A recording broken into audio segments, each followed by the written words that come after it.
богата културна агенда на Националната галерија на Македонија. Утрова за сите активности зборувам со Маја Крставска, виш кустос во Национална галерија. Добро утро, како сте утрова? Благодарам на прашањето. Добро утро за сите гледачи на Македонската телевизија, до тебе и до сите оние што не следат ова утро.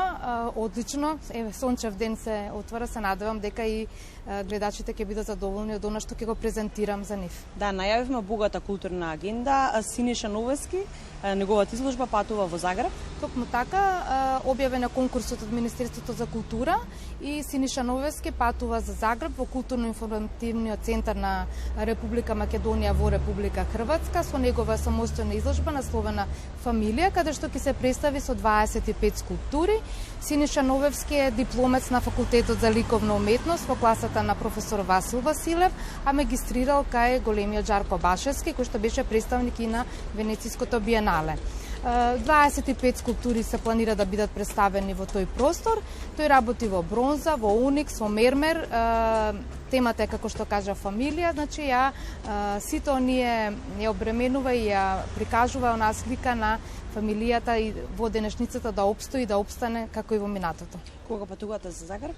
Изложбата е закажана. Вчера добивме информација од директорката таму на 23 мај, што се подразбира во чест на просветителите словенски, македонски, Свети Кирил и Методи. Во чест нивна ќе треба да се одржи изложбата 23 мај.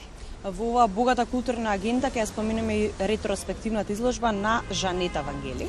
Така, Жанета Вангели е наше еминентно име, професор на Факултетот за ликовна уметност. Таа навистина студиозно пристапува кон сите нејзини проекти, така да оваа година е подготвителна година за нејзината ретроспектива, која што ќе се одржи наредната година, 2025 во Националната галерија.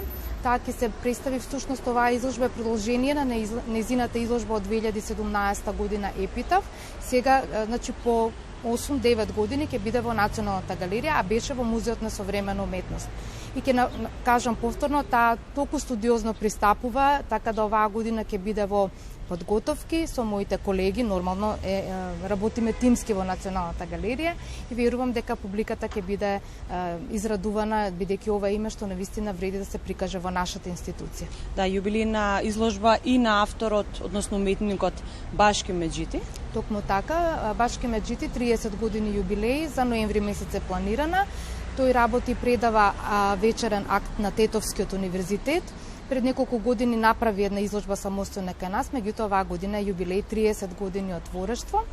И би сакал уште еден мој проект да додадам, тоа е на продеканот за настава на Своучилиштето во Загреб, значи во Република Хрватска, господин Данко Фришич, кој што исто така го планираме кон крајот на годината да се представи во Националната галерија. Сите овие проекти се одобрени од нашето Министерство за култура и верувам дека публиката е, да кажам, сака да присуства и доаѓа како и секогаш редовен гостин да ни биде и да ги види сите наши отворени. Кога сме веќе кај публиката, да ги споменеме тука е за крај по младата генерација. Колку младите сакаат да присуствуваат на вакви настани, да гледаат изложби, колку знаат всушност за нашите уметници?